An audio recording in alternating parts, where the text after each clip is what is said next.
ओम भूर्भुवः स्वः तत्सवितुर्वरेण्यं भर्गो देवस्य धीमहि धियो यो नः प्रचोदयात्।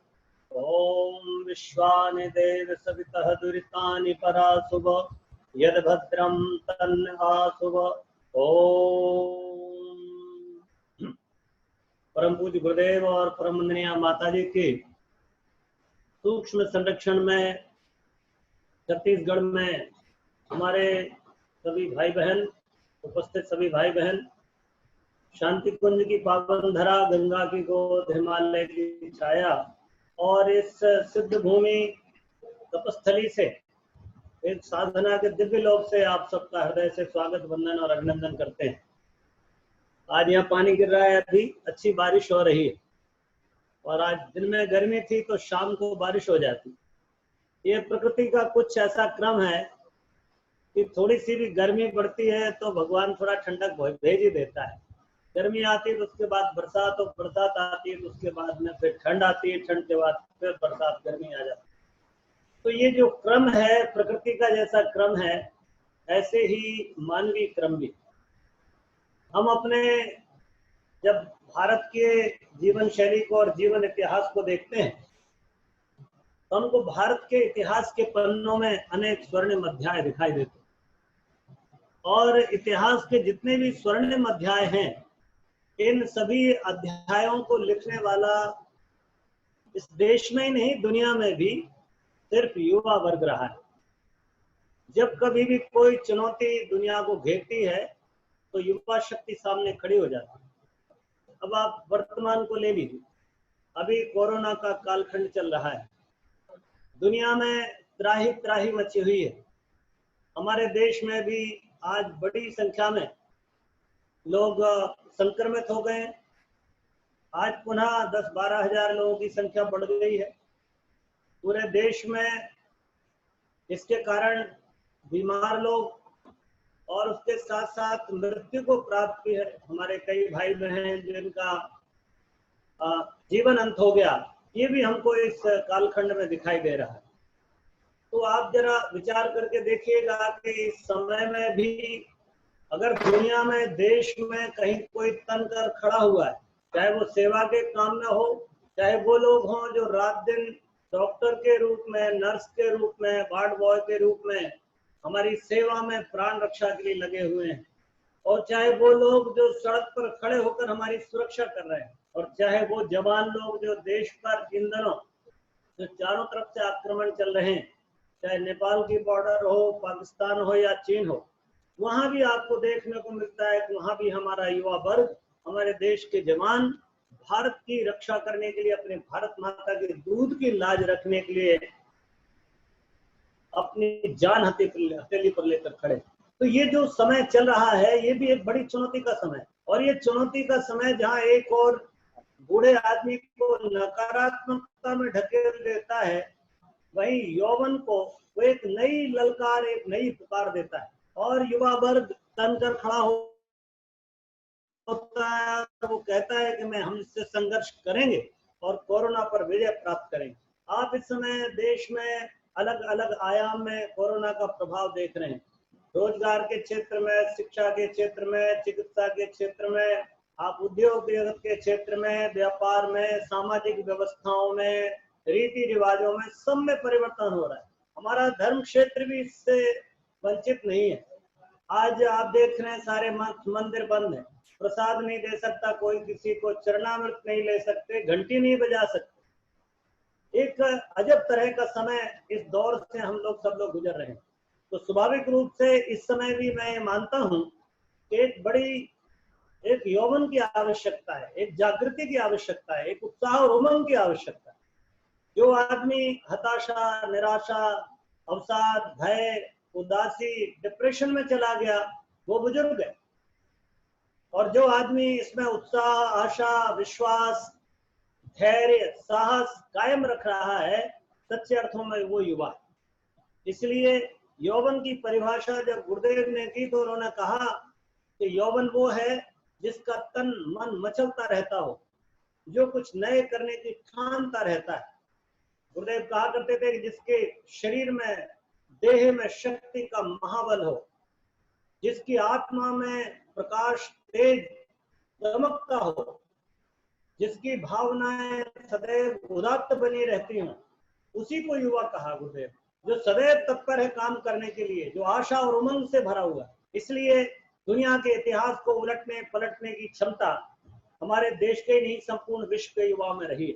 आज भवानी भारती ये आवाज लगा रही है, ये पुकार लगा रही है कि देश जिस संक्रमण के दौर से गुजर रहा है, इस संक्रमण के दौर से गुजरते देश की जो नब्ज है, जो दिशा है, जो ध्वज है, तो उसको यौवन थाम ले और एक नई दिशा, एक नए क्षितिज में, एक नए गगन में जो उड़ान इन दोनों देश भर रहा है।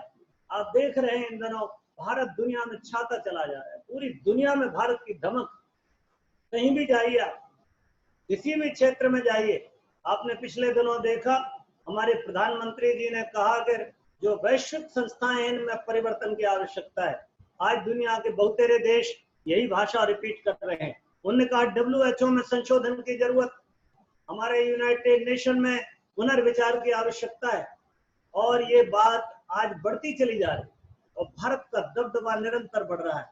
वो चीन जो सदैव डराता था, आज घुटने के बल है।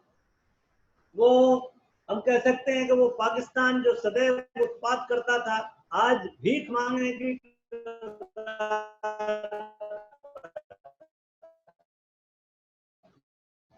इसलिए जहां एक और हम अंतर होने का सपना देख रहे हैं, वही सीमा पर भी हम पूरी ताकत के साथ खड़े हुए हैं और भारत की आंतरिक व्यवस्थाओं में भी हम लोग एक बहुत बड़ा व्यापक आमूलचूल नीतिगत परिवर्तन कर रहे हैं। अभी आपने देखा है कई बातें हमारे देश में इस वर्ष में 2019 में और 20 में घटित हो गई। ऐसे ऐसे निर्णय जो 300 400 साल से लंबित थे, वो निर्णय हो गए और बड़े बड़े निर्णय होकर के ये देश का भविष्य और देश का नक्शा बदल गया।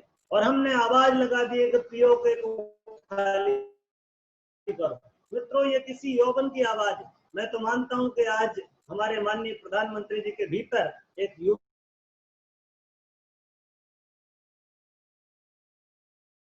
युवा ललकार रहा है। बाल सफेद जरूर दिखाई देते हैं, पर यौवन नेतृत्व अगर देश में है, ये किसी पार्टी विशेष की बात नहीं है, ये प्रधानमंत्री के देश के प्रधान की बात। इसलिए मित्रों, हमको ऐसे लोगों को छांटना होगा, ऐसे लोगों पर विचार करना होगा, ऐसे यौवन को तैयार करना होगा।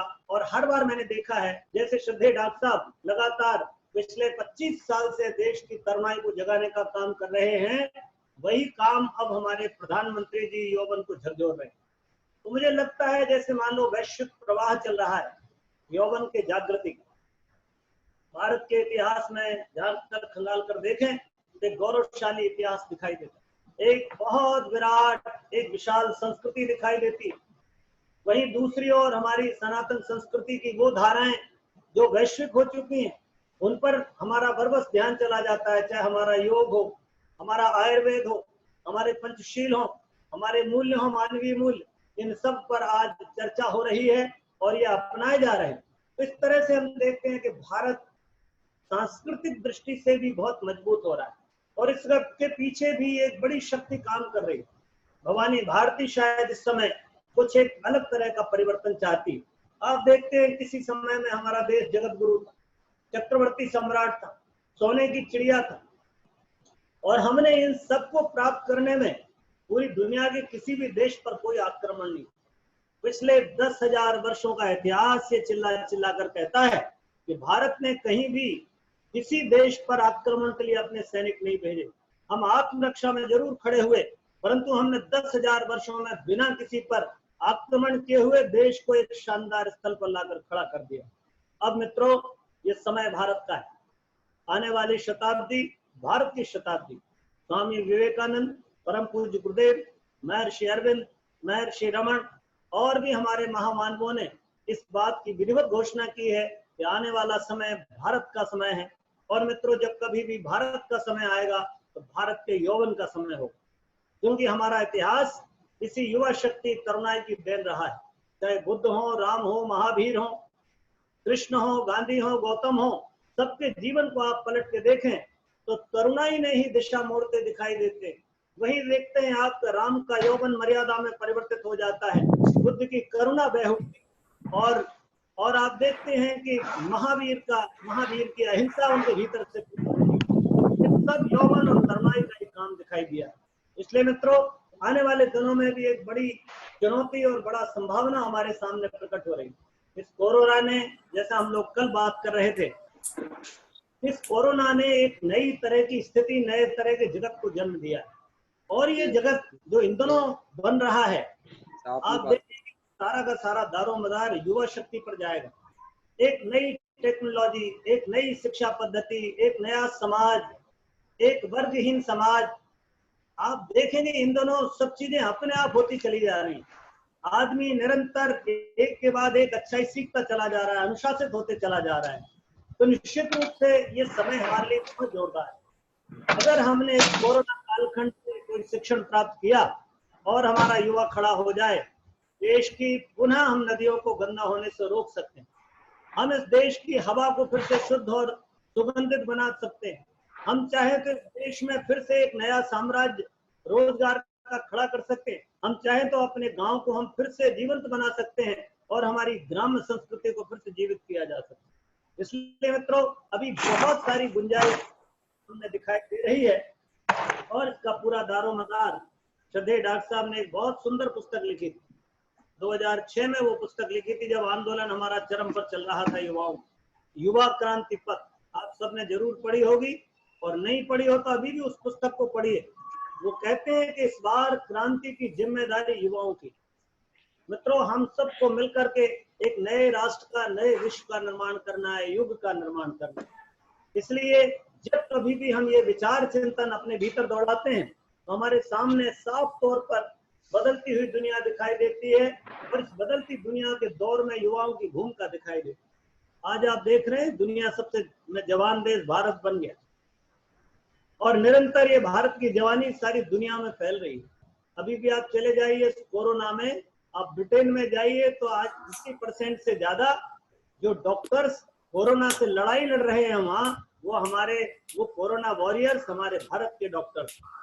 आप चले जाइए कहीं किसी भी देश में, तो देश की किसी शिक्षा व्यवस्था को, अर्थव्यवस्था को, राजनीति व्यवस्था को, न्याय की व्यवस्था को संभालने में आज भारत का यौवन लगा हुआ है। आप चाहे आप माइक्रोसॉफ्ट में जाएं, और चाहे आप फेसबुक वाले उस पर जाएं, आप जहां भी जाएंगे आपको भारत का यौवन दिखाई दे रहा है, शीर्ष पर बैठा हुआ। अर्थ के क्षेत्र में, संगीत के क्षेत्र में, कला के क्षेत्र में, खेल के क्षेत्र में, राजनीति के क्षेत्र में एक नवीन तरह से भारत उदित हो रहा है। इसलिए मित्रों, इस समय युवाओं को जागृत करना, जीवंत करना बहुत आवश्यक है। ये आवश्यकता आपको लगती होगी क्यों जरूरी है, हम बार बार इस बात का उल्लेख करते हैं। मित्रों, इस समय दो चीजें बड़ी महत्व की, हम लोग लगातार बोलते आ रहे हैं इस बात, आत्मनिर्माण और लोक कल्याण। ये दो बातें बहुत गंभीरता से विचार करने की, क्योंकि हमारा सूत्र भी हमारे गुरुदेव ने जो हमको दिया है, वो सूत्र है आत्मनिर्माण से राष्ट्र निर्माण, विश्व निर्माण, युग निर्माण। इसलिए हमको जब भी विचार करना होगा तो हमारी यात्रा का शुभारंभ आत्मनिर्माण से शुरू करना पड़ेगा। युवा कैसा बने, तो हम लोगों ने 3 ही सूत्र दिए।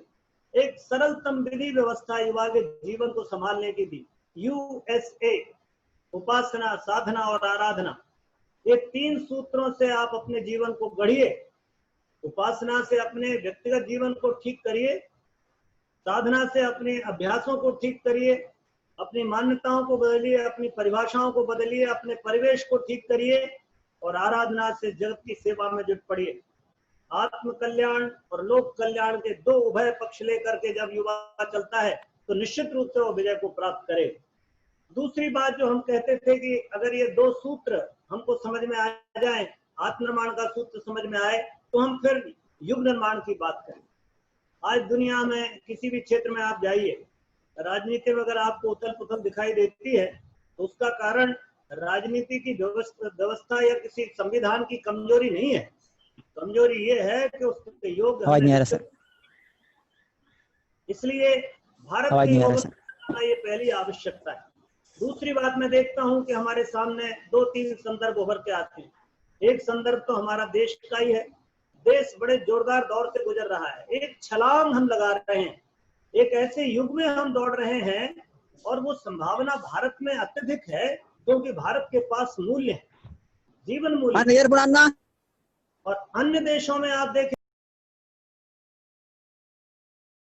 बहुत विस्तार है परंतु आध्यात्मिक विकास नहीं। परिणाम सामने दिखाई देता है कि भौतिकता की वृद्धि हो जाती है और भौतिकता आदमी को उस ओर ले जाती है कि वो आदमी से, मनुष्य से, इंसान से शैतान बन जा रहा है। और भारत के जीवन में, भारत के यौवन में मूल्यों की बात है, हमारे यहाँ जीवन मूल्यों की बात है। और जब कभी भी भारत का युवा तैयार होता है तो जीवन मूल्यों को आधार बनाकर ऊपर चलता है। तो हमारे सामने एक संदर्भ हमारा देश का है और दूसरा संदर्भ वैश्विक। सारी दुनिया इस समय मांग कर रही है, आप देख रहे हैं परिस्थितियां बनती जा रही हैं। आने वाले दिनों में एक वैश्विक स्वरूप, विश्व का एक ग्लोबल स्वरूप उभर कर आ रहा है। अभी व्यापार में हो गया है, कम्युनिकेशन में हो गया है, आप वैश्विक हो गए, संचार में आप वैश्विक हो गए, व्यापार में आप वैश्विक हैं, व्यवस्थाओं में आप वैश्विक हो रहे हैं। अब आने वाले दिनों में राजनीतिक रूप से भी आप वैश्विक हो जाएंगे। सारी दुनिया में उन मूल्यों को अपना लिया जाएगा जो मनुष्य के विकास के लिए उपयोगी, और वो मूल्य हमारे पास। इसलिए भारत का यौवन अपने देश को ठीक करेगा, साथ ही साथ वो विश्व व्यवस्थाओं में भी अपना योगदान प्रदान करेगा। तो मित्रों, हमको ये भी देखना है कि हमारे देश का युवा अपने राष्ट्र की समस्याओं को ठीक कर सके, इस योग्य बने, वो अपने जीवन, चिंतन, चरित्र और व्यवहार को इतना ऊंचा उठाए कि वो देश का एक आदर्श नागरिक बन जाए। और दूसरा, जो वैश्विक मुसीबतें आज मुंह बाए खड़ी हैं, चाहे युद्ध की चुनौती हो, चाहे आतंक की चुनौती हो, चाहे गरीबी की हो, चाहे अर्थव्यवस्था की हो, हर व्यवस्था को संभालने की सामर्थ्य उसके भीतर विकसित हो और मूल्य आधारित ये व्यवस्थाएं बने। इसलिए हमारा विचार, हमारा चिंतन, शांतिकुंज का चिंतन श्रद्धेय डॉक्टर साहब सदैव से ये बात कहते रहे कि हमारे भारत का युवा यदि विदेश जाता है तो वो भारत का एम्बेसडर बन के जाएगा, वो अपना संस्कृति दूत बनकर जाएगा, विवेकानंद और रामतीर्थ की तरह से। वो विश्व में एक नई व्यवस्था लेकर जाएगा, भाईचारे की, प्रेम की, करुणा की, दया, सत्य, न्याय। अगर ये व्यवस्थाएं हम अपने यौवन के भीतर विकसित कर पाते हैं तो हमारा युवा आंदोलन सफल होगा। हम बहुत भिन्न है मित्रों, हमारा युवा आंदोलन राजनीतिक आंदोलन नहीं। हमारा युवा आंदोलन कोई इस तरह का जिंदाबाद मुर्दाबाद के नारे लगाने वाला, बसें फूंकने वाला, रेल की पटरियां उखाड़ने वाला नहीं। और हमारा युवा आंदोलन किसी अर्थ के लिए, स्वार्थ के लिए, किसी रिजर्वेशन के लिए, किसी पार्टी के समर्थन में नारेबाजी करने वाला हमारा युवा आंदोलन नहीं। ये बहुत मौलिक और बहुत ही आध्यात्मिक आंदोलन है। इसकी आधारशिला ही बहुत मजबूत है। हमारे गुरुदेव ने अपने यौवन के रस को निचोड़कर इस आंदोलन को खड़ा किया है। पूज्य गुरुदेव के जीवन को आप देखें तो जब वो मात्र 13-14 वर्ष के थे तब उन्होंने युवा मंडल बना लिया आवल खेड़ा में, और अपनी उस युवा मंडल के माध्यम से वो बड़े बड़े काम उन्होंने उन दिनों कर दिखाए। चाहे वो लगान वसूली की बात हो, चाहे उन दिनों आपके अवज्ञा आंदोलन की बात हो, चाहे इंफॉर्मेशन कलेक्ट करने की बात हो, चाहे रेल के रोकने की बात हो, बड़े बड़े काम उनने उन दिनों अंग्रेजों के खिलाफ कर दिखाए। और उस समय जो यौवन सक्रिय था, जिनमें आपको शहीद आजम भगत सिंह जैसे लोग थे, उनसे संपर्क बनाना, उन तक सूचनाएं पहुंचाना, उन तक साधन पहुंचाने का काम पूज्य गुरुदेव किया करते। बिल्कुल एकदम भरी जवानी में पूज्य गुरुदेव ने अपना संपूर्ण जीवन राष्ट्र के लिए नियोजित कर दिया। मित्रों, वही एक आदर्श हमारे सामने भी कि हम अपने देश के लिए जिए, अपनी संस्कृति और सभ्यता के लिए जिए, अपने धर्म के लिए, अपनी जाति के लिए जिए। ये गौरव हमको अपने भीतर बोध करना पड़ेगा। इसलिए युवाओं के भीतर उनका आत्मबोध बढ़ाना, उनका अपना निर्माण करना और राष्ट्र निर्माण में नियोजित कर देना। इसलिए मित्रों, सबसे पहली बात तो मैं आप सबसे निवेदन करता हूं कि जब कहीं भी, जहां कहीं भी युवा आंदोलन की बात आए तो उसमें बहुत भिन्नता हमको एकदम स्पष्ट रूप से अलग रखने की बात। हम एक बहुत ही पारिवारिक व्यवस्था में, एक बहुत आदर्श व्यवस्था में अपने युवा नेतृत्व को खड़ा करना चाहते। हमारा नेतृत्व ऐसा नहीं है तो जो स्वार्थ में या जो सुविधा भोगी हो या जो किसी अपनी प्रेस्टीज बनाने के लिए, अपना नाम, यश पाने के लिए कर रहा। हमारा युवा तो वो है जो अपने जीवन को देश के लिए खपाना चाहता है, मर मिटने के लिए जो आया है। इसलिए बहुत भिन्नता है। किसी राजनीतिक आंदोलन में, युवा आंदोलन और हमारे आंदोलन में यही एक बड़ा भेद है कि हम दूसरों के लिए स्वयं उत्सर्ग करके जीना चाहते हैं और वो लोग अपने नाम, पद, यश, पैसे के लिए समाज का उपयोग करना चाहते हैं। इसलिए मित्रों, जब हम अपने युवा आंदोलन की बात करें तो हमारे दृष्टि में पहली बात तो ये स्पष्ट होना चाहिए कि हमारा आंदोलन शुद्ध रूप से आध्यात्मिक आंदोलन है, हमारा आंदोलन शुद्ध रूप से सांस्कृतिक आंदोलन है, हमारा आंदोलन शुद्ध रूप से युग निर्माण के लिए समर्पित आंदोलन। अब जो दूसरी बात आती है कि हमको विचार करना पड़ेगा आम युवाओं की समस्याएं। इन दिनों आप देख रहे हैं रोजगारी की समस्या है, अपनी पहचान की समस्या है, युवा को स्वास्थ्य की समस्या है, मन के विचलन की समस्या है। इन दिनों जो कामुकता बिखर रही है, अश्लीलता फैल रही है, इससे सुरक्षा की समस्या है। आप देखते हैं इन दिनों युवाओं के सामने चरित्र हनन जो हो रहा है, उनका अपने चरित्र के गठन की बड़ी समस्या उसके सामने खड़ी हुई। ये बड़ी बड़ी चुनौतियां उसके जीवन के सामने है कि वो इस प्रवाह में बह जाए या अपना एक अलग ध्वज लेकर के अपने जीवन को किसी महानता के पथ पर चला। इसलिए मित्रों, इस समय हमको यौवन को इन मुसीबतों से बचा करके आगे ले जाना है, रोजगार के अवसर ढूंढना है। हम किसी को टाटा बिरला तो नहीं बनाएंगे, पर सम्मान पूर्वक, स्वाभिमान पूर्वक जीवन जीने के लिए उसको स्वावलंबी जरूर बनाएंगे। और युवा स्वावलंबी बनेगा तो राष्ट्र भी हमारा समर्थ संपन्न बन जाएगा। जब हम युवाओं के स्वास्थ्य के विषय में सोचते हैं तो इन दिनों आप देखो डिप्रेशन हो रहा है, 35-40 साल की उम्र में आदमी को हार्ट अटैक हो रहा है। मैंने बच्चों को देखा शुगर की डिजीज से बहुत कम उम्र में प्रभावित हो जाते हैं। आज बच्चे बहुत ही संकीर्णता से जी रहे हैं, अपना अपना स्वार्थ सोचते हैं। ये भी बड़ी बीमारी है, अपने लिए जीने वाली बीमारी, बहुत खतरनाक बीमारी है। त्याग का, दूसरों के कल्याण का कोई विचार नहीं।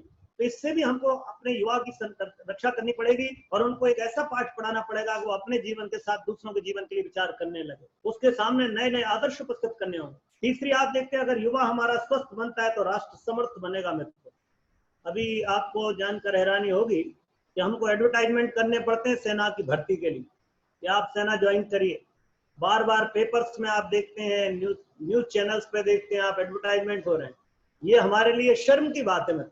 ये तो गौरव का विषय होना था कि हम में से प्रत्येक युवा सबसे पहले अगर किसी चीज को चुनता है तो देश की सुरक्षा को चुनता है। मैं ये बात अपनी आत्मस्तुति में नहीं कह रहा, पर आपको कहना चाहता हूं कि जब मैं द्वितीय सेकंड ईयर का विद्यार्थी था, मैंने तभी ऑप्ट कर लिया था कि मैं सेना में जाऊंगा और सेकंड लेफ्टिनेंट के लिए मैंने अपनी क्वालिफिकेशन भी पूरी कर ली थी। मुश्किल से 6 महीने के एज के कारण, ओवर एज होने के कारण मेरा सिलेक्शन नहीं हो पाया, अन्यथा हो सकता है मैं किसी सेना में अपने किसी पद पर रहा होता। तो मित्रों, हमारे मन में ये बात आनी चाहिए, राष्ट्रभक्ति की बात हमको जगानी होगी, हमारे युवा को स्वस्थ बनाना पड़ेगा। तीसरी जो समस्या है युवा की, वो है उसके जीवन में कुछ ऐसे विचार हैं, ऐसा चिंतन है तो शिक्षा के क्षेत्र में पिछड़ रहा है। आज उसके लिए बड़ी चुनौती। शहर का धनाढ्य वर्ग, मध्यम वर्ग तो अपने बच्चों की शिक्षा का प्रबंध कर रहा है, परंतु जो हमारा ग्रामीण वर्ग है वो वंचित है बड़ी उच्च शिक्षा से। इसलिए बड़ा एक अवसर आया है, कभी सब कुछ ई लर्निंग, ऑनलाइन का काम चल रहा है। आप देख रहे हैं इस समय शिक्षा व्यवस्था में परिवर्तन हो रहा है और टोटल वर्चुअल प्लेटफॉर्म पर शिक्षा आने वाली। हो सकता है कल शिक्षकों का जो उपयोगिता है वो समाप्त हो जाए और टोटल ऑनलाइन हो जाए। इसका एक बड़ा बेनिफिट मैं देखता हूं कि जो दूरस्थ क्षेत्र में, ग्रामीण क्षेत्र में, वन क्षेत्र में बैठा हुआ हमारा युवा है, उसको मिलने वाला है कम पैसे में, बिना कहीं जाए हुए उत्तम क्वालिटी की शिक्षा प्राप्त हो। ऐसा हमको शिक्षा का प्रबंध राष्ट्रीय स्तर पर विचार करके करना चाहिए इन दोनों। इसलिए शिक्षा के स्वरूप में हमको देखना पड़ेगा, शिक्षित युवा बनाना पड़ेगा। हमको युवाओं को सेवा के लिए आगे लाना पड़ेगा और सेवा का अभी हमने बहुत जोरदार अभ्यास कोरोना के कालखंड में किया। हमारे, मैं देखता हूं पूरे देश के हमारे युवा मंडल पिछले 3 महीने से लगातार कोरोना पीड़ितों के लिए सेवा के काम में लगे हुए।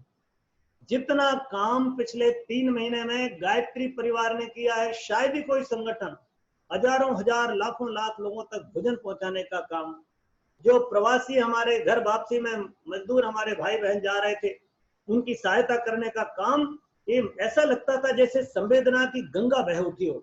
पूरे गायत्री परिवार ने इसका जिम्मा संभाल रखा। तो अगर हम ऐसे शालीन युवाओं का निर्माण करेंगे तो ये देश हमारा जरूर सुखी होगा मित्रों। फिर चाहे वो कोरोना का संकट हो या कोई राष्ट्रीय संकट हो, हर संकट में हमारा युवा खड़ा दिखाई देगा और देश सुख से भरा हुआ, आनंद से भरा हुआ, सुरक्षित और भय मुक्त होकर के हमारा समाज आगे विकसित होगा। तो इस तरह से हम देखते हैं कि शालीन युवा की जरूरत है। तो इन ऐसे सूत्रों को लेकर के हमको युवाओं को गढ़ने की इस समय आवश्यकता है। और ये सब जो काम है, जब युवा के भीतर आप इनको विकसित करना चाहते हैं, उसको स्वस्थ बनाना चाहते हैं, स्वावलंबी बनाना चाहते हैं, उसको सेवाभावी बनाना चाहते हैं, उसको शालीन बनाना चाहते हैं, यदि आप इन चीजों पर थोड़ा सा फोकस कर देंगे तो एक नए भारत का निर्माण सहज और सरल रूप से हमारे सामने उपस्थित हो जाएगा। भाइयों बहनों, हमारे जितने कार्यक्रम हैं, हमने जहाँ एक और साधनात्मक कार्यक्रमों की श्रृंखला चला रखी, ये वर्ष हमारा पूरा कौन सा साधना वर्ष, अभियान साधना का वर्ष चल रहा है। तो आपको बहुत अच्छा लगेगा, मुझे भी बड़ा गौरव प्राप्त होता है कि जब मैं कॉलेज में एमएससी कर रहा था तब मैंने अभियान साधना का 1 वर्ष किया था, और उस अभियान साधना पूज्य गुरुदेव के मार्गदर्शन में संपन्न हो रही थी। उस अभियान साधना से हमारा जितना भी बड़ा हमारा कॉलेज का ग्रुप जुड़ा था, वो सब बच्चे बहुत शानदार तरीके से आगे बढ़े, मिशन के अच्छे कार्यकर्ता भी बने और अच्छे किसी दूसरे अच्छे पद पर भी गए। तो एक अच्छी बात हमको दिखती है कि साधना का हमारा समय चल रहा है। इस साधना के समय को हमको युवाओं तक पहुंचाना है, साधना की धारा युवाओं तक पहुंचानी है, जिससे वो जीवन साधना में जुट सके, तपस्या करें और तप करें, तितिक्षा करें और योग से जुड़े। गुरुदेव कहते थे योग और तप 2 चीजें आवश्यक है युवाओं के जीवन में। तपस्या से अपने को गढ़ना और योग से महान कार्यों से अपने आप को जोड़ लेना, बस ये 2 काम हमको करने होंगे युवाओं के लिए। दूसरा हमारा दिखाई देता है बड़ा काम जो युवाओं के लिए करने की आवश्यकता है, वो है संगठन की। मित्रों, इस समय दुष्टता के संगठन बने हुए संसार में आपको बहुत सारे ऐसे संगठन मिलेंगे जो सिर्फ विस्फोट करने, तोड़फोड़ करने, मनुष्यता को दलदल में ढकेलने का काम कर रहे हैं। चाहे वो फिल्मों के संगठन हो, चाहे अश्लील बातों को परोसने वाले संगठन हो, चाहे मीडिया का संगठन हो, और चाहे आतंकवादी संगठन हो, चाहे संगठित रूप से काम करने वाले जो मल्टीनेशनल कंपनी है वो हो, और चाहे पावर क्लब के ऑर्गेनाइजेशन, ये हमारे यौवन को भटका रहे हैं, इनका स्वास्थ्य नष्ट कर रहे हैं, इनकी शालीनता खत्म कर रहे हैं, इनकी संपन्नता बेरोजगार बना रहे हैं, इनको उदासी, निराशा, हताशा के गर्त में ढकेल रहे हैं। इसलिए इस वर्ग से हमको यौवन को बचाने का भी एक बड़ा अभियान हमको चलाना पड़ेगा। इस हेतु हमने बहुत सारे आंदोलन प्रारंभ किए। तो ये जो साधना से हम संगठन की ओर आए और जब संघबद्ध हो जाएं तो किसी महान कार्य को अपने हाथ में ले लें। इसलिए हम लोगों ने एक विचार किया है, आप उस पर चिंतन कर रहे हैं। आदरणीय हमारे कुंती दीदी, भाई हमारे ओम प्रकाश जी, और आपके छत्तीसगढ़ के हमारी युवा टीम के सभी भाई बहनों से मुझे बहुत आशा है। हम लोग इस पर विचार कर रहे हैं, आप भी इस पर चिंतन कर रहे हैं। आने वाले दिनों में हम एक बहुत व्यवस्थित युवाओं के प्रशिक्षण का एक शानदार युवा नेतृत्व खड़ा करने का काम शुरू कर सके। इस हेतु हमने 4 तरह के प्रशिक्षण की, 4 स्टेज के प्रशिक्षण की व्यवस्था बनाई है। सबसे पहले हम एक सदस्य के लेवल का, फर्स्ट लेवल का एक प्रशिक्षण करें, जिससे कि व्यक्ति सदस्यता के लिए न्यूनतम अर्हताएं, मिनिमम एलिजिबिलिटी, मिनिमम क्वालिफिकेशन क्या होनी चाहिए, इतना करने पर आप हमारे सदस्य कहलाएंगे। और सदस्य को क्या क्या बातें जानकारी में होना चाहिए, कैसा जीवन क्रम हो, इसका हम अभ्यास कराएं युवाओं को, नंबर 1। नंबर 2, जो सदस्य बन जाए और सदस्य की स्थिति में रहे तो उसको दूसरी कक्षा में ले जाने की आवश्यकता है, वो है साधक की। तो दूसरा, हम युवाओं को साधक बनाएं। और साधक से यहाँ मेरा मतलब भजनानंदियों से नहीं, साधक से यहाँ मेरा मतलब किसी माला जपने वाले से नहीं है। साधक से यहाँ मतलब है कि हमारा युवा अपने आहार विहार, अपने चिंतन, चरित्र और व्यवहार को कैसे गढ़े, इस पर फोकस करना। तो युवाओं के साधनात्मक जीवन जीने की उसको प्रेरणा प्रदान करना, ये हमारा दूसरा लेवल होगा। और साधक स्तर का व्यक्तित्व के कौन कौन से गुण होने चाहिए, क्या क्वालिटी डेवलप होने पर उसको आगे बढ़ाया जा सकता है, तब हम तीसरी कक्षा में उसको अगली कक्षा में, उच्च कक्षा में लेकर जाएं। और वो हमारी उच्च कक्षा है कार्यकर्ता, एक सदा हुआ कार्यकर्ता राष्ट्र को समर्पित करना, एक श्रेष्ठ नागरिक, चरित्रवान नागरिक बना करके राष्ट्र के निर्माण में नियोजित करना, ये हमारा तीसरा चरण होगा कि हम उसको कार्यकर्ता के रूप में विकसित करें। तो एक कार्यकर्ता कैसा, वो कैसे कम से कम में गुजारा करके अधिक से अधिक समाज को दे सकता है, ऐसी उदात्त भावना से भरा हुआ, जिसके हृदय में राष्ट्र निर्माण की, भगवती भारती की सेवा की उमंगें हिलोने हृदय में उछल मचल रही हो, ऐसा यौवन तैयार करना। और तीसरा जो चौथा जो लेवल है मित्रों, जब वो 3 स्तर पर विकसित हो जाए, सदस्य से साधक और साधक से जब कार्यकर्ता के रूप में प्रशिक्षित हो जाए, तब उसको क्षेत्र में काम पर नियोजित करना और उसको विभिन्न रचनात्मक कार्यक्रमों में जोड़ देना, और उसका एक कह सकता हूं इंटर्नशिप जैसा एकदम फील्ड में अभ्यास कराने का काम है। साल 2 साल 3 साल 4 साल, जब वो 5 साल काम कर चुके क्षेत्र में, अपनी उपयोगिता, अपनी क्वालिटी, अपनी पात्रता सिद्ध कर चुके, तब एक चौथी क्लास में ले जाने की आवश्यकता है कार्यकर्ता को। वो है नेतृत्व के, वो है संयोजक की, वो है संगठक की। तो चौथा हमारा जो लेवल होगा वो संगठक का लेवल होगा कि समर्थ संगठक, एक सशक्त नेतृत्व, लोक नेतृत्व उसके भीतर कैसे विकसित हो, ताकि हम अपने संगठन को समर्थ लोग और समर्थ व्यक्तित्व प्रदान कर सकें। तो इस तरह से युवाओं को पूरी तरह विकसित करने की ये कार्य योजना पर इन दोनों कार्य चल रहा है। आप भी इस पर विचार करते रहिएगा, चिंतन करते रहिएगा। हम सब लोग मिलकर के राष्ट्र की तरुणाई को गढ़ने के काम में लगे हुए हैं, और बहुत फंडामेंटली, बहुत प्रारंभिक तरीके से, बहुत मौलिक तरीके से हम कार्यकर्ताओं के निर्माण का काम करेंगे। और मित्रों, यही सबसे बड़ी आवश्यकता है। देश में जो जरूरत है वही हमारे मिशन की भी जरूरत है। इसलिए अपनी इस शानदार मंगलमयी युग निर्माण योजना, भगवान की इस संकल्प योजना को हम नव रक्त से, नए रक्त से भरेंगे, ताजे फूलों से भवानी भारती का श्रृंगार करेंगे। परम पूज्य गुरुदेव के चरणों में चरित्रमान, निष्ठावान कार्यकर्ताओं के रूप में शानदार युवा तैयार करके प्रस्तुत करें, ऐसी मैं मंगल कामना करता हूं आप सबके लिए, आपके अभियान के लिए। और जिस बात को लेकर के आप आगे बढ़ रहे हैं, इसमें आप सफल हो, ऐसी मैं अपनी तरफ से शुभकामना करता हूं। परम पूज्य गुरुदेव वंदनीय माते जी, श्रद्धेया जी और श्रद्धेय डॉक्टर साहब की ओर से आप सबके लिए खूब खूब आशीर्वाद, खूब मंगल कामनाएं। आपका बहुत जोरदार तरीके से काम कर रहा है, आप इसी गति से काम करते रहें, लोगों का उत्साह बढ़ाएं, और आने वाले दिन में कल आप इस महान मंगलमय युग निर्माण योजना को पूरे कोने कोने तक विस्तारित कर दें। इन्हीं भावनाओं के साथ मैं अपनी बात समाप्त करता हूं। ओम शांति। बहुत बहुत धन्यवाद भैया जी। हमें ऐसा लगा कि ज्ञान की गंगा आज शांति कुंज से बहकर छत्तीसगढ़ और अन्य भाई लोग जो जुड़े हुए हैं दूसरे प्रदेश के, उनके ऊपर साक्षात बह रही है। शांति कुंज हम तो नहीं पहुंच पा रहे हैं, लेकिन शांति कुंज की विचारधारा आप लोगों के माध्यम से जिस तरह हमारे क्षेत्र के भाइयों तक पहुंच रही है, हमें लगता है कि शांति कुंज नहीं पहुंच पाने का कुछ कमी तो आप सबसे पूर्ति हो ही रही है। बहुत बहुत धन्यवाद, बहुत बहुत आभार। सदैव आपसे ऐसी मार्गदर्शन की अपेक्षा के साथ मैं जुड़े हुए सैकड़ों भाई बहनों की ओर से आपको सादर नमन करता हूँ, प्रणाम करता हूँ।